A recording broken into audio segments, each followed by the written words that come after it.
on a number of episodes. And yeah, maybe you could speak to that too. How does sound studies intersect with transmission art? That's an excellent question. We actually struggle with trying to draw some lines for people in that respect a lot. So our residency program that's been going on since 2005 is designed explicitly for a transmission art project. It could be by an artist who doesn't have a tremendous body of work in that genre, but the project proposal needs to be about transmission and make an argument for how and why it's about transmission. And so it's not just a sound recording, it also is a sound recording or live performance that's being broadcast on the radio. It's for the radio. Only for the radio if your definition of radio is electromagnetic spectrum. So we have a lot of residency projects that are not at all intended for conventional FM broadcast, but instead are like hand forged receiving antennas that are sculptural in nature, or someone's doing a moon bounce this summer, or then there's a radio play that will be on FM.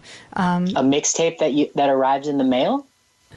A moon bounce, not a mixtape. No, I'm asking if a mixtape that arrives in the mail counts as transmission art. We've argued about mail art a lot, actually. So yeah, I think you can make that argument.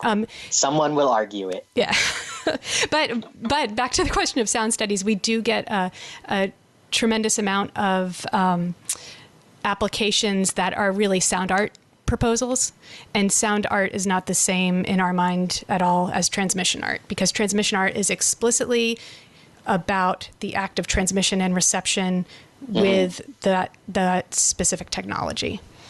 Could you explain maybe give me a definition or give a specific sound art project and why it's sound art versus transmission art to help you explain that? Or I think I'll follow up on that and just explain why the idea of transmission sort of supersedes just the sound. It's important. It is. Okay, so for Jennifer's question first, we have accomplished, interesting artists that have a experimental sound composition in mind that could be made using field recordings and then post-production, and they're going to play it on four speakers, surround sound or something. That is not necessarily transmission artwork. That's a sound composition. Okay. Now, if someone is going to set up a field recording microphone with a micro radio and send that to some sort of receiver, and that there's a compelling reason that they're doing it, and the project is much more robust than I'm describing, that would be sort of a transmission art project that used some of the same elements but passed the test.